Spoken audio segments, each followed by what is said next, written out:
Hello students, कैसे हैं आप लोग? उम्मीद करता है अच्छे होंगे। हम पढ़ रहे हैं, आइए एक नई कहानी की शुरुआत में। वैसे तो हम फ्रीकम फाइनल ईयर में, जी हाँ, फाइनल ईयर में आ चुके हैं। और क्योंकि सेकेंड ईयर के रिजल्ट्स तो अभी तक आए नहीं हैं, और रिजल्ट्स आ भी जाते हैं तो कुछ हासिल क्या होगा, जो पेपर दिया उनके मार्क्स आएंगे, जो नहीं दिया उनका किसी ना किसी तरीके से यूनिवर्सिटी प्रमोशन करेगी। आएगी इनकी न्यूज़। हम बात करते हैं थर्ड ईयर की।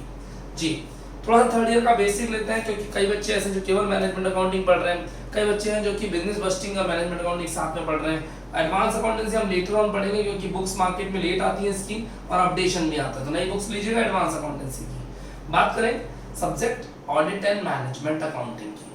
ऑडिट एक पर्टिकुलर पार्ट है, मैनेजमेंट अकाउंटिंग एक पर्टिकुलर पार्ट है। मैनेजमेंट अकाउंटिंग वाले पार्ट को हम नॉर्मल स्पीड से थोड़ा रिलैक्स मोड में लेके चलेंगे, आराम से लेके चलेंगे। चलिए बात करते हैं मैनेजमेंट अकाउंटिंग की। होती क्या मैनेजमेंट अकाउंटिंग, आज की आधी क्लास लगभग इसी के ऊपर रहेगी, और साथ में हमें कौन सी बुक लेनी है, किस तरह पढ़ना है, उसके ऊपर हम धीरे धीरे बात करेंगे। आइए बात करते हैं मैनेजमेंट अकाउंटिंग की। क्या होती है मैनेजमेंट अकाउंटिंग? मैनेजमेंट अकाउंटिंग की बुक कौन सी चाहिए जी? बुक चाहिए गरिमा पब्लिकेशंस की, एमआर अग्रवाल। सर पुरानी भी ले सकते हैं क्या? जी हाँ, पुरानी भी ले सकते हो, गरिमा पब्लिकेशन बोलो या एमआर अग्रवाल बोल दो, बात एक ही है। आप कोई भी एक नाम बोलेंगे, एग्जाम आपको बुक शॉप वाला वही बुक देगा।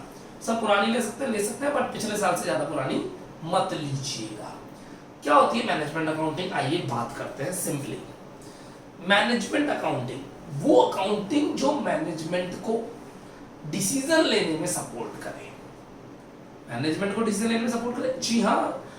जब मैनेजमेंट वाले बैठे होंगे मीटिंग के अंदर एक राउंड टेबल पर, तो उनको अपने डिसीजन लेने के लिए बहुत सारी रिपोर्ट्स की नीड पड़ती है, जरूरत पड़ती है बहुत सारी इंफॉर्मेशंस की। वो इंफॉर्मेशंस कैलकुलेट करके हिसाब किताब लगा के कौन देगा? मैनेजमेंट अकाउंटिंग देगी, और मैनेजमेंट अकाउंटेंट देगी, उनकी टीम देगी।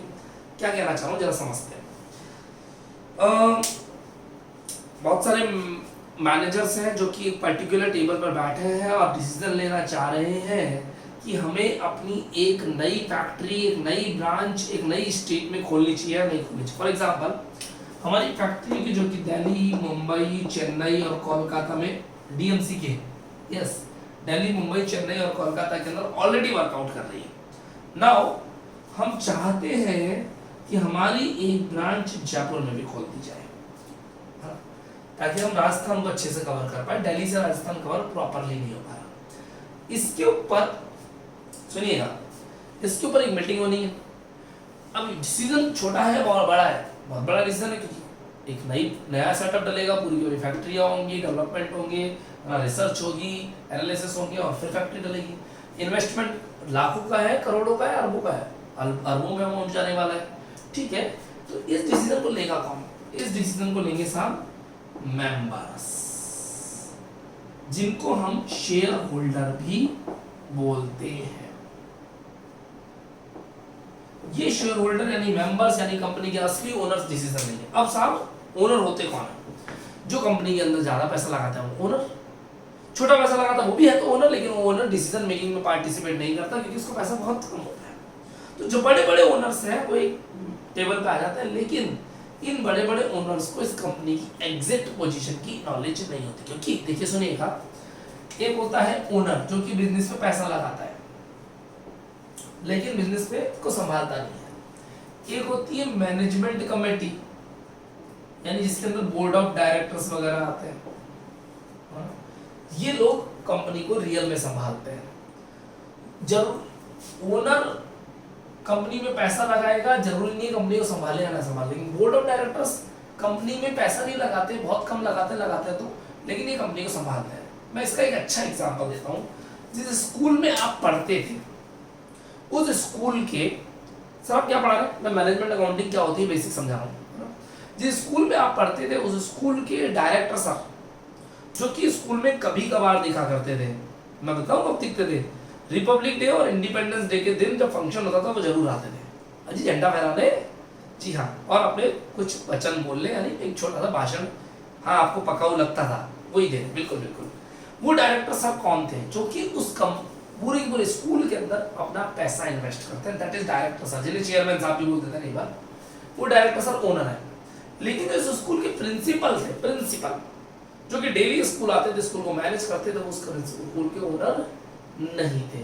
वो कौन थे? वो एक सैलरीड एम्प्लॉय थे। कुछ बात समझ आ रही है? हाँ, ज्यादातर बच्चों के स्कूल में ऐसा ही था। तो जो ओनर थे, डायरेक्टर साहब थे, वो अलग थे और मैनेजमेंट वाले अलग थे। ओनर को सारी बातें पता नहीं होती कि मैनेजमेंट में क्या चल रहा है, किस बच्चे की क्या परफॉर्मेंस है, किसकी फीसेज है, कौन सा स्टाफ एम्प्लॉय करना है, कितने क्लासरूम बनाना है, कब कौन सी क्लास स्टार्ट करनी है, कब कौन से प्रैक्टिकल्स होंगे, कब एग्जाम्स होंगे, कैसे रिजल्ट आएगा, किसकी टीसी देनी है, कैसे बोर्ड से क्या परमिशन लेनी है, कौन सी सीबीएसई से क्या डील करनी है, आरबीसी से क्या डील करनी है, वो सारी बातें कौन संभालता है? मैनेजमेंट संभालता है। तो ये जो मैनेजमेंट है ये रियल वर्किंग बॉडी है और ओनर है जो इन्वेस्टर्स हैं। अब ये इस डिसीजन को लेने के लिए ओनर्स को बुलाया गया, पर ओनर्स को तो कंपनी के बारे में कुछ पता ही नहीं है। तो क्या करेगी ये मैनेजमेंट बॉडी? क्या करेगी? इनके लिए रिपोर्ट तैयार करेगी, कुछ पेपर्स तैयार करेगी, इनको पोजीशन समझाएगी कि राइट नाउ हमारी कंपनी ऐसे इस पोजीशन में है, इतना पैसा इन्वेस्ट है, हम ये टास्क संभाल रहे हैं, इन फ्यूचर में हम ये संभाल सकते हैं, हमारे कॉम्पिटिटिव ये कर रहे हैं, अगर हम ऐसा कर लेंगे तो ऐसा हो जाएगा और ऐसा कर लेंगे तो ऐसा हो जाएगा। ये सारी बातें कौन तैयार करेगा? मैनेजमेंट। किसके लिए? ओनर्स के लिए। जब ओनर मीटिंग बैठेगी तो उनको ये बातें समझाई जाएगी। मैं याद दिलाना चाहूंगा आपको, एक मूवी याद दिला देता हूँ। बहुत सारी मूवीज आपने देखी जिनके अंदर प्रोजेक्टर पर एक एग्जीक्यूटिव आकर की मीटिंग लेता है। मूवीज में बहुत सारी मूवीज देखी हमने जिनके अंदर एक बड़ा सारा हॉल होता है जिसके अंदर पूरी बहुत सारे मेंबर्स या शेयर होल्डर्स या ओनर्स या कंपनी के कमेटी के लोग बैठे रहते हैं जो ये इसी बात पे डिस्कशन कर रहे होते हैं। और पीछे प्रोजेक्टर पे एक बंदा एक्सप्लेन करता है कि हमारी कंपनी और हमारी पोजीशन ये है। मैं जैसे एग्जांपल लूँ, एकता टाइगर मूवी के अंदर एक बंदा होता है जो जिसको पूरी नॉलेज होती है, वो दो जनों की मीटिंग लेता है, एक मिनिस्टर की और एक रॉ के चीफ की, जो रॉ एजेंसी है उसकी चीफ की। उन दोनों की मीटिंग लेता है और मीटिंग लेके समझाता है कि उस पोजीशन पर जहां आतंकवादी बैठे वहां पर अभी क्या पोजीशन है। इसको सब पता है कि इसने रिसर्च कर रखी थी, तो ये अपनी पूरी पोजीशन बताता है। लेकिन ये लास्ट में अपनी ओपिनियन देता है, सर मेरी ओपिनियन ये है कि ऐसा कर लेना चाहिए। फाइनल डिसीजन इन दोनों का है भैया, ये दोनों जो कहेंगे वो कर लिया जाएगा। सेम यहाँ पर भी ऐसा होगा। मैनेजमेंट कमेटी का एक बंदा आकर के अपनी ओपिनियन देगा कि सर दिल्ली, मुंबई, चेन्नई, कोलकाता में हमारी ये पोजीशन है, अगर हम राजस्थान में जाते तो जयपुर में ये पोजीशन होगी, जोधपुर में कंपनी करता चलाते तो ये पोजीशन होगी, नहीं चलाते तो ये होगा, ऐसा करते तो ऐसा होगा, ऐसा करते तो ऐसा होगा, मेरी ओपिनियन ये है। कौन देगा? मैनेजमेंट का ही बंदा। किसको देगा? ओनर्स को देगा। फाइनल डिसीजन किसका है? ओनर्स का है, क्योंकि पैसा किसका लगा है? ओनर्स का। इसको तो अपनी सैलरी से मतलब है। तो मैनेजमेंट अकाउंटिंग क्या करती है? हेल्प करती है किसको? ओनर्स को। किस चीज? डिसीजन लेने में। कब? When meeting is going on, जब मीटिंग चल रही होती है तो ओनर के पास कोई नॉलेज नहीं होती। ओनर के सामने जो रिपोर्ट्स लेकर के आएंगी, जो प्रेजेंटेशंस आएंगी, वो सब किसने तैयार करी होगी? मैनेजमेंट अकाउंटिंग ने तैयार करी होगी। तो मैनेजमेंट अकाउंटिंग के अंदर इससे रिलेटेड कई छोटे-छोटे टॉपिक्स आते हैं जिनके अंदर लिवरेजेस आएगा, कैपिटल स्ट्रक्चर्स आएगा, कॉस्ट कैपिटल प्लानिंग्स आएंगी, है ना, टेक्निक्स ऑफ फाइनेंशियल स्टेटमेंट्स आएंगी। ठीक है, छोटे कई चैप्टर्स आते जाएंगे, है ना। कंटेंट बहुत ज़्यादा बड़ा नहीं है, हम साथ धीरे धीरे स्पीड से लेकर के चलेंगे। तो बच्चों, मैं इस बुक में स्टार्ट कर रहा हूँ एक important topic, capital structure. Capital structure नाम का एक टॉपिक हम स्टार्ट कर रहे हैं। ठीक है,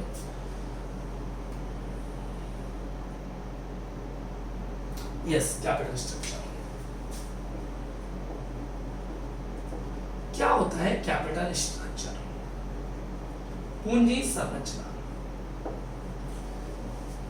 आपकी बुक में सेकेंड लास्ट चैप्टर होगा, समझते हैं इस कैपिटल स्ट्रक्चर को। एक कंपनी है, उसके अंदर पैसा लगा हुआ है, मान लेते हैं साहब 100 लाख रुपीस, 100 लाख रुपए। ये 100 लाख रुपए थोड़ा इक्विटी शेयर्स हो सकता है, थोड़ा प्रेफरेंस शेयर्स हो सकता है, कोई डिवेंचर लोन या रिटेन अर्निंग यानी रिजर्व एंड सरप्लस का मिक्सचर भी हो सकता है। हमें डिसाइड करना है कि पैसे की और आवश्यकता है। पहली बात तो ये 100 लाख रुपए कहां से आएंगे? हर घर की अपनी कहानी साहब, हर कंपनी की अपनी पोजीशन होगी। कोई पूरा पैसा इक्विटी से लाएगा, कोई थोड़ा इक्विटी थोड़ा प्रेफरेंशियल से लाएगा, कोई थोड़ा रिटेन अर्निंग में पैसा होगा वहां से ले आएगा। सबकी अपनी अपनी कहानी है ना। जैसे हम कार खरीदते हैं, कोई लोन पे लाता है, कोई कैश में लाता है, है ना। कोई आधा लोन आधा कैश लाता है, जिसके जैसे इच्छा हो। अगर मुझे इस 100 लाख की और 50 लाख की और जरूरत पड़ेगी तो वो पैसा कहाँ से लाएंगे? सब पैसा कहाँ से लाना है इसका डिसीजन होगा कौन लेगा। अब सब डिसीजन छोटा है या बड़ा है? मैं कहता हूँ मेरे पास पहले ऑलरेडी कंपनी में 100 लाख पड़े हैं, 50 लाख की और जरूरत है, तो 50 लाख का जुगाड़ कहाँ से किया जाए? क्वेश्चन मार्क सुनिएगा, 50 लाख का जुगाड़ कहाँ से किया जाए? तो कैपिटल स्ट्रक्चर का चैप्टर कहता है आपको जहाँ पे सबसे ज्यादा फायदा हो वहां से लाइए। अच्छा हाँ हम सेल्फिश इंसान है, हाँ हम सारे सेल्फिश हैं, तो ये भी कह रहे हैं ये शेयर होल्डर ये पैसे की व्यवस्था वहां से करियो जहां से तेरे को सबसे ज्यादा फायदा हो। तो this fund should raise from the source from where you get the maximum benefits, आपको जहां से सबसे ज्यादा फायदा हो। अब देखो सुनना, अमाउंट बड़ा है, डिसीजन भी बड़े लेवल पे होगा। बड़े लेवल पे कौन? मैनेजमेंट ले लेगा डिसीजन या ओनर को बुलाया जाएगा? ओनर यानी शेयर होल्डर को बुलाया जाएगा। शेयर होल्डर कहेगा भैया मेरा फायदा सबसे ज्यादा होना चाहिए। तो हुआ क्या, कहानी क्या हुई ये समझिएगा, है ना। शेयर होल्डर ये कह रहा है कि मेरा फायदा सबसे ज्यादा होना चाहिए, और शेयर होल्डर का फायदा कब होता है? जब किसी शेयर्स की मिलने वाली अर्निंग पर शेयर सबसे ज्यादा हो, यानी उसकी अर्निंग पर शेयर सबसे ज्यादा होनी चाहिए। अभी अर्निंग पर शेयर कैलकुलेट कैसे होती है? चलिए, कैपिटल स्ट्रक्चर का चैप्टर कहता है कि एक शेयर होल्डर की ईपीएस सबसे ज्यादा होनी चाहिए। ईपीएस अब मैं समझाऊं। भाई मैं एक शेयर होल्डर हूँ, कंपनी पैसे का जुगाड़ कहीं से करे, मुझे क्या लेना देना। मैं तो चाहूंगा मेरी एक शेयर पे मिलने वाली अर्निंग मेरी सबसे ज्यादा होनी चाहिए, तो मेरे को पैसे का व्यवस्था वहां से करो जहां से मेरी ईपीएस सबसे ज्यादा है। तो बोले वो कैसे मालूम पड़ेगा? उसके लिए ईपीएस निकालने का एक फॉर्मेट है, पूरा फॉर्मेट मैं आपके सामने लेकर आ रहा हूँ, देखते रहिएगा। सबसे पहले लिखिए आप सेल्स, मेरे पास नीचे जगह कम है तो मैं इधर से लिखना शुरू कर रहा हूँ। कैपिटल स्ट्रक्चर को मिटा देते हैं बार भी, आप लोग हेडिंग डालिए कैपिटल स्ट्रक्चर और लिखिए सेल्स। सेल्स में से बच्चों सबसे पहले हटाते हैं हमारा वेरिएबल कॉस्ट। सेल्स में से क्या हटाते हैं? Variable cost. सेल्स में से वेरिएबल कॉस्ट हटाते हमारे पास आ जाता है contribution.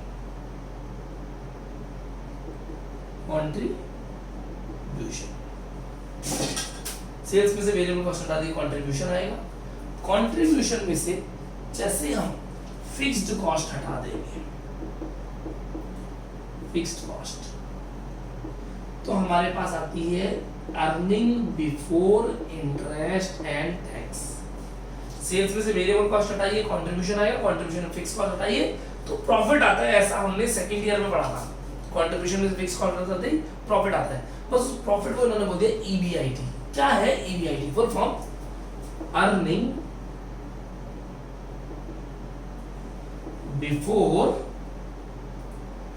Interest and tax. Earning before interest and tax. अब समझिएगा, अर्निंग तो बिफोर इंटरेस्ट एंड टैक्स। ना तो मेरी फर्म ने अभी तक इंटरेस्ट पे किया है, किस पर? अगर कोई लोन वोन दे रखा तो उसका इंटरेस्ट तो नहीं चुकाया, अभी तो वेरिएबल कॉस्ट हटाइए और फिक्स कॉस्ट हटाइए, इंटरेस्ट तो चुकाया ही नहीं। और ना ही कोई गवर्नमेंट को टैक्स चुकाया, तो बिफोर इंटरेस्ट एंड टैक्स। समझिएगा, मैं एक टीचर हूँ, मैं आपसे फीस ले रहा हूँ, मैंने आपसे लिए फीस ली 1000 रुपीज, 200 रुपीज के आपको नोट्स दे दिए, 800 रुपीज, 500 रुपए में मैंने अपने फिक्स खर्चे कवर कर लिए, 300 रुपीज। ये 300 रुपीज अभी तक मैंने अपना ना तो बैंक से लिए हुए लोन का ब्याज भी नहीं चुकाया और ना ही कोई टैक्स चुकाया, ठीक है ना। इसमें सबसे पहले हटाया जाएगा इंटरेस्ट, तो आ जाएगा अर्निंग बिफोर टैक्स। उसमें से हटा देंगे अगर आप टैक्स। टैक्स के बारे में कुछ पता नहीं हो तो बाय डिफॉल्ट रेट ले ली जाती है 50%, 50% टैक्स की रेट मान सकते हैं आप। इससे आ जाएगा अर्निंग आफ्टर टैक्स, ठीक है ना। पहले इंटरेस्ट चुका दे फिर टैक्स चुका दे। अगर पहले इंटरेस्ट नहीं चुकाया तो टैक्स अगर पहले लिया तो टैक्स ज्यादा देना पड़ जाएगा, क्योंकि फिर टैक्स इस अमाउंट पे कैलकुलेट होगा। तो पहले इंटरेस्ट कटाओ फिर टैक्स कटाओ, ठीक है। अर्निंग आफ्टर टैक्स करिए। अब सब बाहर वालों को तो पैसा चुका दिया, अब घर वालों को जो है, घर वालों में पहले प्रेफरेंस का है, पहले इक्विटी का। पहले प्रेफरेंस का नाम ही क्या है? प्रेफरेंस, तो उनको प्रेफरेंस देनी पड़ेगी। तो मैंने हटाया प्रेफरेंस शेयर होल्डर्स का डिविडेंड, प्रेफरेंस शेयर डिविडेंड ये भी चुका दी। अब जो प्रॉफिट है वो किसके लिए बचा? सारा इक्विटी शेयर के लिए। भाई डिवेंचर या लोन का इंटरेस्ट चुका दिया, गवर्नमेंट का टैक्स चुका दिया, प्रेफरेंशियल का डिविडेंड चुका दिया। तो प्रॉफिट किसके लिए बच गया? Profit for equity share holder, equity share holder के लिए प्रॉफिट बच गया है। अब जितने भी इक्विटी शेयर्स होंगे इस प्रॉफिट को बांट लेंगे, तो डिवाइडेड बाय माइनस नहीं है, टोटल वर्ड जरूर रखना, बहुत वैल्यू इस टोटल वर्ड की। कैसे बात बताएंगे? Total number of equity shares, मैंने इक्विटी शेयर्स लिखा है, इक्विटी शेयर होल्डर्स लिखा है। ऐसा हो सकता है एक होल्डर के पास 10 शेयर्स हो, तो यहाँ एक होल्डर से डिवाइड करेंगे, 10 शेयर से डिवाइड करेंगे, शेयर्स 10 शेयर से डिवाइड करेंगे, जितने शेयर उनसे डिवाइड किया जाएगा, इससे आ जाएगी अर्निंग पर शेयर। मैं रिपीट करना चाहूंगा, सेल्स में से वेरिएबल कॉस्ट हटाइए तो कंट्रीब्यूशन आएगा, फिक्स कॉस्ट हटाइए ईबीआईटी, उसमें से इंटरेस्ट हटाइए ईबीटी, टैक्स हटाइए एटी से प्रोफेशनल डिविडेंड है, profit for equity share holder और total number of shares divide के ईपीएस। ये स्ट्रक्चर मोस्ट इंपॉर्टेंट स्ट्रक्चर है, पूरी मैनेजमेंट अकाउंटिंग में खूब काम आएगा। ईबीटी की full form earning before tax, और ईएटी की full form earning after tax. बस ये फुल फॉर्म्स हो गई। तो इस तरह का एक स्ट्रक्चर है, ये आपके जरूर जरूर जरूर काम आने वाला है। अब सब सुनिएगा, ये जो स्ट्रक्चर है, इस स्ट्रक्चर से हम आगे कैसे बढ़ेंगे। आपको क्या करना है, क्वेश्चन में आपको कंपनी की शेयर कैपिटल बताएगा और कहेगा कि हमारे को इतने पैसे का जुगाड़ और करना है। मान लीजिए 100 लाख है, 50 लाख और अरेंज करना है, जो 50 लाख और अरेंज करना है उसके लिए ऑप्शन देगा। हम यहाँ से ला सकते हैं पैसा, यहाँ से ला सकते हैं, यहाँ से रखते हैं, option first, option second, option third, option fourth, ऐसे करेंगे क्वेश्चन। आपको पैसे का अरेंजमेंट कहाँ से करना है? जहां पे ईपीएस सबसे ज्यादा हो, जब यहाँ पे ईपीएस सबसे ज्यादा हो। तो हल्का से सेंटेंस को लिख लेते हैं, जो मैंने बात पढ़ाई है उसको लिखना शुरू करते हैं। At the time of arrangement of funds, या if funds required, if company in need of funds, या नीड ऑफ एक्स्ट्रा फंड्स, या नीड ऑफ फंड्स कर लीजिए, एक्स्ट्रा भी हो सकता है, नॉर्मल भी हो सकता है, need of funds. There are various options available in market. There are various options available in market.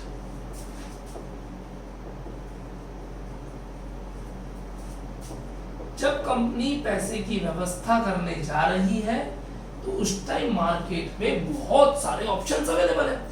एक बैंक से ले लिया, दूसरे बैंक से ले लिया, गवर्नमेंट बैंक से ले लिया, प्राइवेट बैंक से ले लिया, डिवेंचर से ले लिया, बॉन्ड से ले लिया, शेयर से ले लिया, प्रेफरेंशियल से ले लिया, रिटेल अर्निंग पड़ा वहां से ले लिया, कहीं से भी ले सकते हैं पैसा।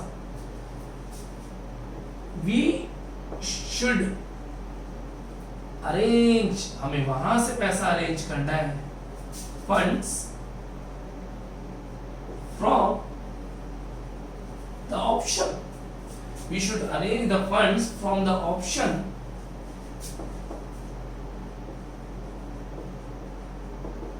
which provides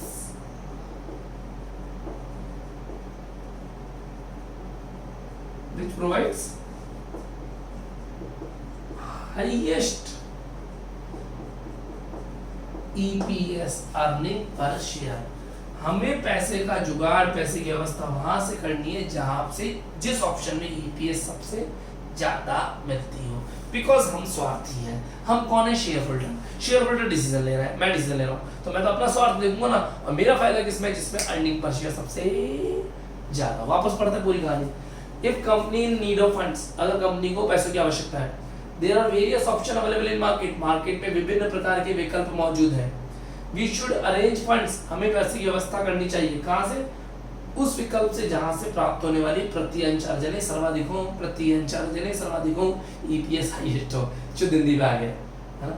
तो जब कंपनी को कोषों की आवश्यकता है तो कंपनी कोष यानी फंड्स, तो कंपनी के पास विभिन्न विकल्प मौजूद हैं, उसे उस विकल्प का चयन करना चाहिए जिस विकल्प पर उसे कोशों की व्यवस्था करने के लिए उस विकल्प का चयन करना चाहिए जिस विकल्प पर प्राप्त होने वाली प्रति अंचल यानी सर्वाधिक हो, where the highest EPS provides, जहां पे सर्वाधिक ईपीएस आ रही है उस ऑप्शन को सेलेक्ट कर लेना है। ईपीएस कैसे निकलती है, कुछ इस तरह, ठीक है, देखेंगे। उम्मीद करता हूं आपने स्ट्रक्चर यहां तक नोट कर लिया होगा, ठीक है। अब एक और बात करते हैं, जहां ईपीएस आपने लिखा उसके नीचे और चलते हैं बच्चों। इस ईपीएस को और एमपीएस को अगर हम कंपेयर करें तो कंपेयर नहीं कर रहे, मैं आपको एक छोटी सी नॉलेज दे देता हूँ। वैसे जिन बच्चों ने मेरे से सेकेंड ईयर पढ़ी हुई है आप में से, और सेकेंड ईयर में एफएम पढ़ी हुई है फाइनेंशियल मैनेजमेंट, और उसमें एफएम में आपने एक चैप्टर पढ़ा है डिविडेंड पॉलिसी। उस चैप्टर में आपको नॉलेज दी गई थी कि हम शेयर मार्केट में जो इन्वेस्ट करते हैं, एक बार छोड़ रहा हूँ उस टॉपिक को, हम शेयर मार्केट में जो इन्वेस्ट कर रहे हैं वो इन्वेस्ट डिविडेंड कमाने के लिए करते हैं या नहीं, यानी शेयर मार्केट में हम जो पैसा इन्वेस्ट करते हैं वो डिविडेंड कमाने के लिए करते हैं या नहीं। फाइनल रिप्लाई, डिविडेंड कमाने के लिए कोई शेयर मार्केट में इन्वेस्ट नहीं करता। आइए इस कहानी को मैं एक बार उसी तरीके से बताता हूँ जिस तरीके से हमने सेकंड ईयर में बताया जाता है, क्योंकि बहुत सारे बच्चे ऐसे हैं जिन्होंने सेकंड ईयर में मेरे से एफएम नहीं पढ़ी हुई, या तो वो ऑनर्स के हैं या फिर वो बच्चे इसी साल हमें ज्वाइन कर रहे हैं। तो एक बार हम बेसिक में बात करते हैं, शेयर मार्केट में लगाया हुआ पैसा डिविडेंड कमाने के लिए इन्वेस्ट किया जाता है या नहीं, आइए जवाब देते हैं। मैं आपको एक छोटी सी नॉलेज दूंगा बच्चों। राइट नाउ मेरा कंप्यूटर ऑन नहीं, मैं ऑन कर देता हूँ ताकि आपको मैं लाइव दिखा दूँ वो चीज। चलिए 2 मिनट लगी इसको लाइव में।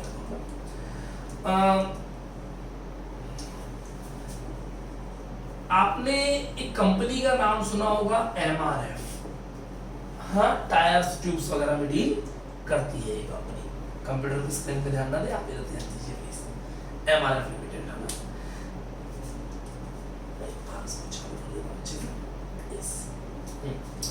एमआरएफ लिमिटेड, इस कंपनी का नाम सुना हो।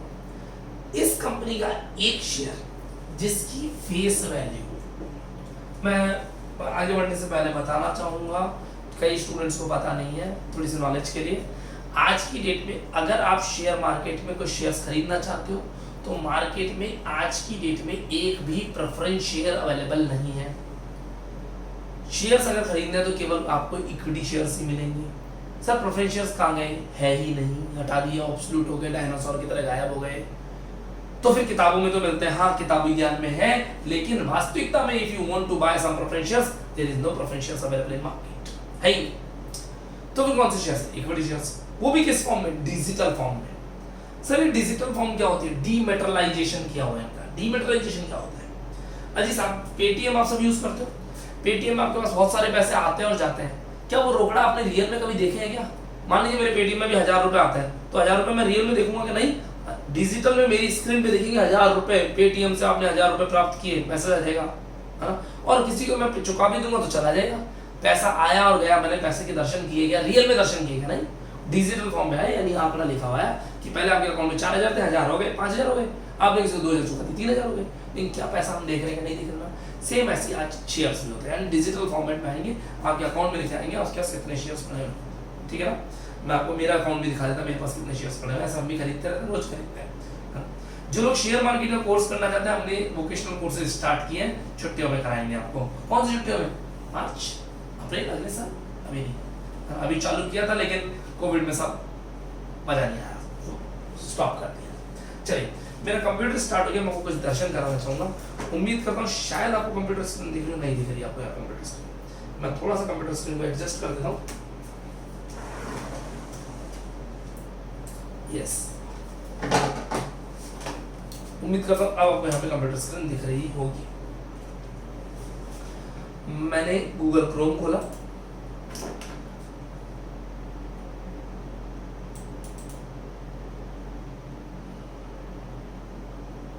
कंप्यूटर वैसा थोड़ा स्लो है, 2 मिनट हो रही है, डबल क्लिक कर दिया था।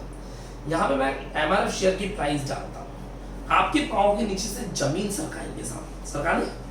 चलिए मैं एक बात तो बोली मैंने आज की प्रेफरेंस शेयर मार्केट में है ही नहीं, तो कौन से शेयर्स है, केवल और केवल मार्केट में इक्विटी शेयर है, ठीक है, वो भी डिजिटल फॉर्मेट में। फिजिकल फॉर्म में आपको कोई कागज का टुकड़ा मिलेगा क्या, ऐसा नहीं होने वाला है, कोई कागज का टुकड़ा नहीं मिलेगा, ठीक है। शेयर की फेस वैल्यू, फेस वैल्यू या तो हो सकती है 1 रुपया या हो सकती है 10 रुपया, बस दो ही ऑप्शन है। किताबों में हमने क्या पढ़ा है? 100 रुपए का शेयर, 50 रुपए का शेयर, 200 रुपए का शेयर, 1000 रुपए का शेयर भी पढ़ा है। रियल में या तो शेयर हो सकता है 1 रुपए का या 10 रुपए का, बस इसके अलावा कोई फेस वैल्यू होती ही नहीं, ये वास्तविकता है। एमआरएफ के शेयर की फेस वैल्यू साहब 10 रुपए है। सर आपको कैसे पता? मैंने कंप्यूटर में देख रखी है, मुझे पता है। आपको दिखा दूं? दिखाता हूं। चलिए, पाँव के नीचे जमीन सरक सकती है प्लीज बेबी। मैंने कीबोर्ड को अपने पास लिया और यहाँ पे लिखा मैंने एमआरएफ शेयर प्राइस। एक बार मैं थोड़ा सा यहाँ से हटता हूँ क्योंकि मैं इसके लिए प्री प्लान नहीं था, तो मैंने पहले से तैयारी नहीं कर रखी। मैं एक बार चेक करता हूँ आपको दिख रहा है या नहीं दिख रहा। चलिए मैं चेक कर लेता हूँ। जी नहीं, आपको कुछ भी नहीं दिख रहा है, तो मुझे कैमरा थोड़ा सेट करना पड़ेगा। कर देता हूँ, एक second, sorry.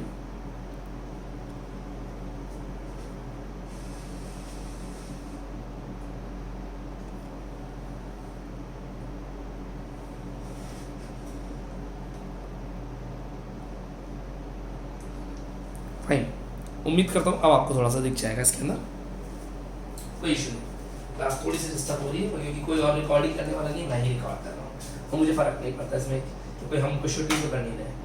MRF share price मैंने एक एंटर मारा और यहाँ पर जो मुझे फिगर नज़र आ रहा है 58,049.85, ये फिगर मैंने बोल्ड किया।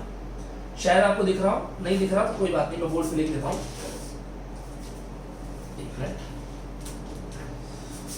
58,049.85 यानी 58,050 रुपीज, लगभग 58,050 रुपया। क्या है ये? क्या है ये? आपको शायद नहीं दिख रहा होगा। हाँ, ये क्या है? ये शेयर की, एमआरएफ की शेयर की मार्केट प्राइस है, एमपी मार्केट प्राइस। ठीक है, मैं थोड़ा सा और दिखाता हूँ आपको। मैंने यहाँ पर एक वेबसाइट का नाम डाला moneycontrol.com या फिर NSEindia.com। NSEindia डाल रहा हूँ, ज़्यादा रिलायबल साइट है, वैसे दोनों ही फुल रिलायबल है, कोई दिक्कत नहीं। जैसे NSEindia डाला, एक ब्लू कलर का आइकन खुला, उसको बोलते हैं ये ब्लू कलर की एक साइट खुल रही है, ब्लू एंड वाइट कॉम्बिनेशन है। यहाँ ऊपर एक गेट कोड लिखा था, यहाँ पे मैंने एमआरएफ लिखा, एमआरएफ लिखते ही एमआरएफ लिमिटेड इन इक्विटी लिखा था, इस पर क्लिक किया। क्लिक करते शेयर की पूरी हिस्ट्री खुल जाएगी और थोड़ा नीचे आता हूँ तो मुझे यहाँ पर इसकी फेस वैल्यू, यस, थोड़ा सा साइड का इन्होंने स्ट्रक्चर चेंज कर दिया है, एग्जैक्टली नहीं दिखा रहा है। 57,987 रुपये आस्किंग प्राइस दी है, 4,070, थोड़ा हार्ड कर दिया मैंने इसको।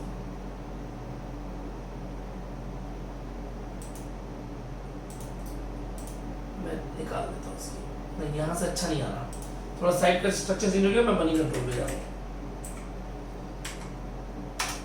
मनी कंट्रोल साइट ले ली मैंने, ये थोड़ा कंफर्टेबल एरिया है।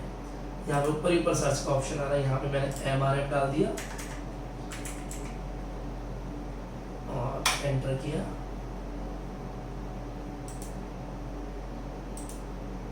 ये पूछ रहा है किस में जाना है आपको, म्यूचुअल फंड, इक्विटीज वगैरह में। मैं ऑल में चले जाता हूँ।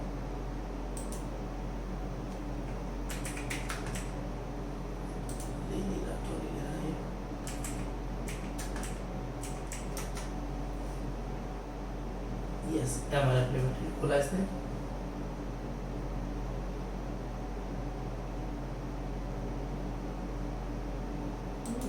कुछ ना कुछ मार्केट के अप एंड डाउन आ रहे हैं। चलिए, मैं यहाँ से ज़्यादा समय बर्बाद नहीं करूँगा, इसको मैं बाद में आपको दिखा दूंगा।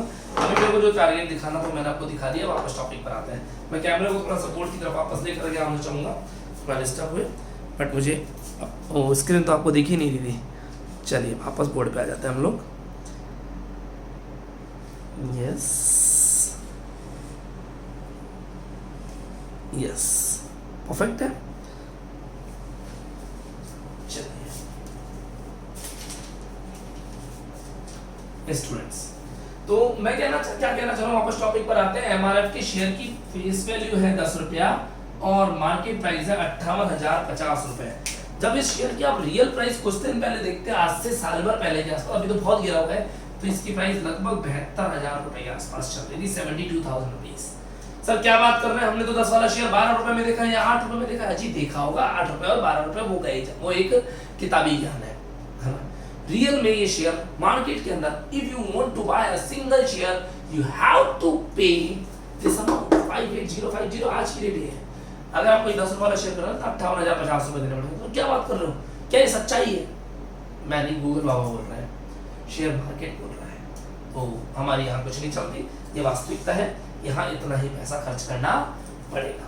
तो 58,050 रुपीज देने पड़ेंगे। अब आप सुनिएगा बड़े मजे की बात। मान लीजिए मैंने एक शेयर आज खरीद लिया, पूरे साल भर मैंने उसको होल्ड किया, साल का एंड हुआ, 31 मार्च आ गई, 31 मार्च को कंपनी ने अनाउंस किया कि हम अपने शेयर होल्डर को 10% डिविडेंड देंगे, 10% डिविडेंड देंगे। तो आप क्या एक्सपेक्ट करेंगे कि आपने 58,050 रुपए लगा रखे हैं, तो साल के एंड में 5805 10% के हिसाब से इतने रुपए का चेक आपके पास डिविडेंड का आ जाना चाहिए। ये तो एक्सपेक्ट करेंगे आप कि हमने इतना लगा रखा है, 10% के हिसाब से इतना आना चाहिए। Absolutely wrong. आपने फर्स्ट ईयर में पढ़ा हुआ है डिविडेंड हमेशा फेस वैल्यू पे मिलता है। डिविडेंड किस मिलता है? फेस वैल्यू पे। तो ये 10% 58,050 का या 10 रुपीस का, 10 रुपीस का, तो आपके घर पे 1 रुपए का चेक आएगा। उल्ल है क्या? बेवकूफी वाला डिसीजन होगा।